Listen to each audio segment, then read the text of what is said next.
এখন মাত্র একদিনেই আপনার আধার কার্ডে বাবা অথবা স্বামীর নাম যুক্ত করতে পারবেন, আবার অ্যাড্রেস পরিবর্তন করতে পারবেন, তা আবার কোনো রকম ডকুমেন্ট প্রুফ ছাড়াই। নমস্কার বন্ধুরা, আপনারা দেখছেন বন্ধু টিউটোরিয়াল ইউটিউব চ্যানেল। আমি সাথে রয়েছি ভৈরব। বর্তমানে আধার কার্ডের একটি বড় সমস্যা, সেটি হচ্ছে যখনই আধার কার্ডে মোবাইল লিঙ্ক করবেন বা কোনো কিছু আপডেট করছেন, যাদের আধার কার্ডের সামনে বাবার নাম রয়েছে তারা দেখবেন আধার কার্ড ডাউনলোড করলে আর কিন্তু বাবার নাম সে আধার কার্ডের মধ্যে থাকছে না বা স্বামীর নাম থাকছে না। নতুন করে আপনাদেরকে আবারও অ্যাড্রেসের মধ্যে বাবার নাম বা স্বামীর নাম যুক্ত করতে হচ্ছে।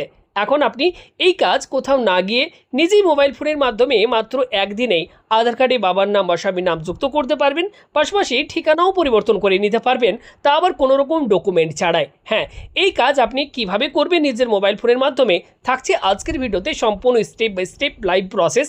তাই যদি আপনিও চান আপনার আধার কার্ডে বাবার নাম বা স্বামীর নাম যুক্ত করতে, পাশাপাশি ঠিকানা পরিবর্তন করতে কোনো রকম ডকুমেন্ট প্রুফ ছাড়াই, তাহলে আজকের ভিডিওটি একটু না কেটে মনোযোগ সহকারে সম্পূর্ণ দেখার চেষ্টা করবেন। আসুন ভিডিও শুরু করা যাক। সবার প্রথম আপনারা গুগলে গিয়ে জাস্ট আপনারা সার্চ করবেন, এক্ষেত্রে মাই আধার লিখে আপনারা সার্চ করবেন। দেখুন এক্ষেত্রে আমি মাই আধার লিখে সার্চ করছি। সবার প্রথম এখানে আপনি অফিসিয়াল ওয়েবসাইট পেয়ে যাবেন। দেখুন এখানে মাই আধার। ওকে, সঙ্গে সঙ্গে আপনার কাছে এক্ষেত্রে myAadhar.uidi.gov.in এর এই অফিসিয়াল ওয়েবসাইট ওপেন হয়ে যাবে। স্ক্রল করে নিচের দিকে যাবেন, এখানে অপশন পেয়ে যাবেন লগ ইন। এখানে আপনারা একবার ক্লিক করবেন। পরবর্তী পেজে এবার সেই ব্যক্তির আধার কার্ডের নাম্বারটি আপনারা ফিল করবেন। নিচে ক্যাপচা কোড দেখে আপনারা ক্যাপচা কোডটি বসিয়ে দেবেন। এরপর লগ ইন উইথ ওটিপির ওপর ক্লিক করবেন। এই ব্যক্তির আধার কার্ডে যে মোবাইল নাম্বারটি অলরেডি লিঙ্ক রয়েছে সেই ফোন নম্বরে একটি ওটিপি সেন্ড করা হবে। এক্ষেত্রে বলে রাখি, আপনি যদি বাবার নাম যুক্ত করতে চান আপনার আধার কার্ডে, তাহলে বাবার আধার কার্ডও মোবাইল নাম্বার লিঙ্ক থাকতে হবে, এবং যার আপনি আধার কার্ডে বাবার নাম বা স্বামীর নাম যুক্ত করতে চাইছেন সেই ব্যক্তিরও আধার কার্ডে মোবাইল নাম্বার লিঙ্ক থাকতে হবে। অর্থাৎ দুইজনেরই কিন্তু মোবাইল নাম্বার অবশ্যই লিঙ্ক থাকতে হবে, তাহলে এই কাজটি করতে পারবেন। দেখুন এক্ষেত্রে আমাদের ওটিপি চলে এসেছে। এবার ওটিপি আমরা এক্ষেত্রে কপি করে বসিয়ে দিচ্ছি। এবার লগ ইন বটনটির ওপর ক্লিক করে আমি এগিয়ে যাচ্ছি। দেখুন আমরা যখন ওটিপি বসিয়ে সাবমিট করলাম, আমাদের কাছে এবার ড্যাশবোর্ড ওপেন হয়ে গিয়েছে। প্রত্যেকে দেখুন আমাদের কাছে ড্যাশবোর্ড ওপেন হয়েছে। অ্যাড্রেস আপডেট বলে এখানে আপনারা একটা অপশন দেখতে পাচ্ছেন। আমি এখানে আপনাদের সুবিধার্থে একটু মার্ক করে দিচ্ছি। জাস্ট এখানে আপনারা একবার ক্লিক করবেন। এবার এখানে যদি আমরা এই family member based address update এখানে যদি আমরা ক্লিক করি, তাহলে পরবর্তী পেজ আমাদের কাছে ওপেন হবে। প্রত্যেকে আপনারা ফ্যামিলি বেসড অ্যাড্রেস আপডেটের উপর ক্লিক করবেন। নিচের দিকে যাব, এখানে দেখুন বলা হচ্ছে details of family member required for update. ধরুন আপনার আধার কার্ডে আপনি বাবার নাম যুক্ত করতে চাইছেন। এক্ষেত্রে আপনারা কি করবেন, এখানে enter Aadhaar number of family member, এখানে আপনি আপনার বাবার আধার কার্ডের নাম্বারটি ফিল করবেন। যদি আপনার আধার কার্ডে স্বামীর নাম যুক্ত করতে চাইছেন, তাহলে এখানে এন্টার আধার নাম্বারের এই বক্সে আপনি আপনার স্বামীর আধার কার্ডের নাম্বারটি ফিল করবেন। আশা করি বোঝাতে পেরেছি। দেখুন এক্ষেত্রে আমি আধার নাম্বার ফিল করে দিয়েছি। সঙ্গে সঙ্গে এই ব্যক্তির আধার কার্ডে যে মোবাইল নাম্বারটি লিঙ্ক রয়েছে সেই মোবাইল নাম্বারের লাস্টে 4টি সংখ্যা দেখুন এখানে অটোমেটিক্যালি চলে এসেছে। এবার আপনারা নিচে যাবেন, দেখুন এখানে বলা হচ্ছে select family members relation with the applicant. এই অ্যাপ্লিকেন্টের সাথে ফ্যামিলি মেম্বারের কি সম্পর্ক সেটি আপনাদেরকে চুজ করতে হবে। যেমন দেখুন এখানে রয়েছে ফাদার, চাইল্ড, লিগেল গার্জেন, ওকে, মাদার, সিবলিং, স্পাউস। যদি এক্ষেত্রে আপনি আপনার বাবার ডিটেলসটি দিচ্ছেন তাহলে ফাদার এখানে সিলেক্ট করবেন। যদি এক্ষেত্রে আপনি স্বামীর ডিটেলস যে আপনি আধার কার্ডে স্বামীর নাম যুক্ত করতে চাইছেন বা অ্যাড্রেস পরিবর্তন করতে চাইছেন, তাহলে নিচে এখানে এই স্পাউসের এখানে আপনারা ক্লিক করবেন। ওকে, তো এখানে আমি ফাদারের ডিটেলস দিচ্ছি, তাই আমি এখানে ফাদার এটাকে সিলেক্ট করে নিলাম। এই জায়গায় আমাদেরকে আগে কিন্তু একটি ডকুমেন্ট আপলোড করতে হতো। এখন দেখুন এখানে কোনো রকম ডকুমেন্ট আপলোডের অপশনটি কিন্তু আর নেই, যে কোনো রকম ডকুমেন্ট আর লাগছে না। এই লিগেল ডকুমেন্ট এখানে আপনারা একবার জাস্ট ক্লিক করবেন। দেখুন এখানে আমি যখনই ক্লিক করছি এখানে একটি লেখা চলে আসলো, এখানে আপনারা পড়ে নেবেন। এখানে অ্যাকসেপ্ট বাটনে একবার ক্লিক করে দেবেন, বাস, আর কিছু করার দরকার নেই। কোনো রকম ডকুমেন্ট এখানে আর আপনাদেরকে আপলোড করতে হচ্ছে না। এবার আপনারা কি করবেন, এই নেক্সট বাটনে ক্লিক করে এগিয়ে যাবেন। পেমেন্টের পেজে আমরা ডাইরেক্ট চলে এসেছি। ওকে, এবার আপনারা কি করবেন, এক্ষেত্রে দেখুন 75 টাকা আপনাদেরকে অনলাইনে ফিস পেমেন্ট করতে হবে। আপনারা কি করবেন, নিচের দিকে যাবেন, আই হেয়ার বাই কনফার্ম এখানে একবার ক্লিক করবেন। নিচে দুটি পেমেন্ট গেটওয়ে পেয়ে যাবেন, একটি রেজর্ট পে এবং পে ইউ বিচ। আপনারা যেটা খুশি সিলেক্ট করে নেবেন। এরপর মেক পেমেন্টের উপর আপনারা একবার ক্লিক করবেন।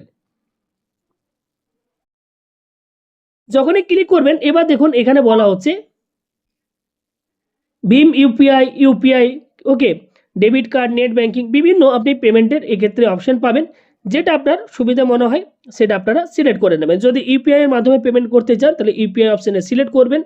এবার এখানে আপনি নিচের দিকে যদি যান, এখানে আপনার ইউপিআই নাম্বারটি বসিয়ে দেবেন। এবার এখানে আপনারা কি করবেন, নিচে কন্টিনিউ বাটনটির ওপর ক্লিক করবেন। দেখুন এখানে বলা হচ্ছে 75 টাকা আমাদেরকে ফিস পেমেন্ট করতে হবে, কন্টিনিউ টু পে, এখানে আপনারা একবার ক্লিক করবেন। এবার দেখুন আপনার ইউপিআই অ্যাপে একটা নোটিফিকেশান আসবে, আপনারা জাস্ট পেমেন্ট করে দেবেন। যখনই পেমেন্ট আপনার সাকসেসফুল হয়ে যাবে একটি এসআরআই নাম্বার জেনারেট হবে এবং ঠিক এরকম টাইপের একটি আপনি পেমেন্ট রিসিপ্ট পাবেন। অবশ্যই এটি আপনারা ডাউনলোড করে নেবেন এবং এসআরআই নাম্বারটি অবশ্যই আপনারা লিখে নেবেন বা কপি করে রাখবেন। এবার শুধুমাত্র এইটুকু কাজ করলেই হবে না, এবার নেক্সট যে প্রসেসটি রয়েছে, আপনি যদি আপনার বাবার আধার কার্ডের নাম্বারটি দিয়েছিলেন ফর্মটি ফিল আপ করার সময় এবং আপনার বাবার নাম যুক্ত করতে চাইছেন, বা যদি স্বামীর নাম যুক্ত করতে চাইছেন, স্বামীর আধার ডিটেলস যে ফর্মটি আপনি ফিল আপ করেছেন, এবার একই রকমভাবে আপনার বাবা বা স্বামীর আধার কার্ডের নাম্বার দিয়ে আপনাকে আবারও লগ ইন করতে হবে। ওকে, এরপর মাই আধার অফিসিয়াল ওয়েবসাইটে আসার পর লগ ইন বাটনে ক্লিক করবেন। এবার আপনি ফর্মের মধ্যে বাবা অথবা স্বামীর যার ডিটেলস আপনি দিয়েছিলেন সেই ব্যক্তির এখানে আধার নাম্বারটি বসিয়ে পুনরায় আপনারা লগ ইন করবেন। সঙ্গে সঙ্গে দেখবেন আপনার বাবার যদি ডিটেলস দিয়ে লগ ইন করলেন তাহলে বাবার এক্ষেত্রে আধারের ড্যাশবোর্ড ওপেন হবে। যদি স্বামীর আপনি ডিটেলস দিয়ে এক্ষেত্রে লগ ইন করেছেন তাহলে স্বামীর ড্যাশবোর্ড, যে আধারের ড্যাশবোর্ড, সেটি ওপেন হবে। এবার ড্যাশবোর্ড ওপেন হওয়ার পর আপনারা কি করবেন, দেখুন ভিডিওটির শুরুতে আমি বলেছি স্কিপ করে দেখবেন না, কারণ এটি দুটি পার্টে আমাদেরকে অ্যাপ্লিকেশনটি করতে হয়। যদি প্রথম পার্টটি আপনি করে পেমেন্ট করে রেখে দেন, দেখবেন অ্যাপ্লিকেশন রিজেক্ট করে দেওয়া হবে। আপনার প্রথম অ্যাপ্লিকেশন করার পর বাবা অথবা স্বামীর আধার নাম্বারে লগ ইন করে কিন্তু আমাদেরকে অ্যাপ্রুভ করতে হয় অ্যাপ্লিকেশনটি। ওকে, সেই কাজটি এবার আমি কিন্তু করছি।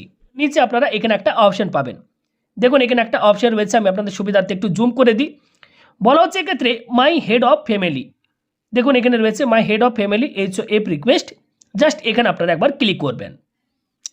পরবর্তী পেজে এখানে দেখুন আমাদেরকে এবার বলা হবে please type SRN and fetch request to respond, অর্থাৎ আপনি যখন প্রথম অ্যাপ্লিকেশনটি করলেন, যে আপনি পেমেন্ট রিসিপ্টটি পেয়েছিলেন সেখানে দেখবেন একটা SRN নাম্বার লেখা থাকবে, সেই SRN নাম্বারটি আপনারা এখানে দেখে দেখে ফিল করবেন।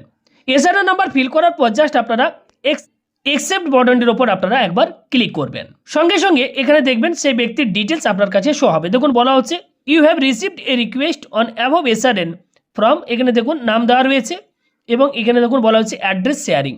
আপনি যদি অ্যাকসেপ্ট করতে চান তাহলে এখানে অ্যাকসেপ্ট বাটনে ক্লিক করবেন। তো অবশ্যই আপনি যেহেতু বাবার নাম বা স্বামীর নাম যুক্ত করার জন্য অ্যাপ্লিকেশনটি করছেন, তো এক্ষেত্রে আপনারা অ্যাকসেপ্ট বাটনটির ওপর জাস্ট একবার ক্লিক করে দেবেন। আপনারা দেখে নেবেন যে স্বামী অথবা বাবার নাম আধার কার্ডে ঠিক আছে কিনা এবং অ্যাড্রেস ঠিকঠাক আছে কিনা। যখনই আপনি অ্যাকসেপ্ট বাটনটির ওপর ক্লিক করবেন, সঙ্গে সঙ্গে এখানে বলা হবে do you wish to proceed with sharing your address as a HOF, এখানে আপনারা আবারও কন্টিনিউ বাটনটির ওপর ক্লিক করবেন। এবার সঙ্গে সঙ্গে দেখুন এখানে বলা হবে you have accepted your request as head of family for sharing your address. ব্যাস, এবার আপনার কাজ কমপ্লিট। এবার আপনারা 1 থেকে 2 দিন ওয়েট করবেন এবং মাঝে মধ্যে স্ট্যাটাস চেক করে দেখবেন যে আপনার অ্যাপ্লিকেশনটি অ্যাপ্রুভ হয়ে গিয়েছে।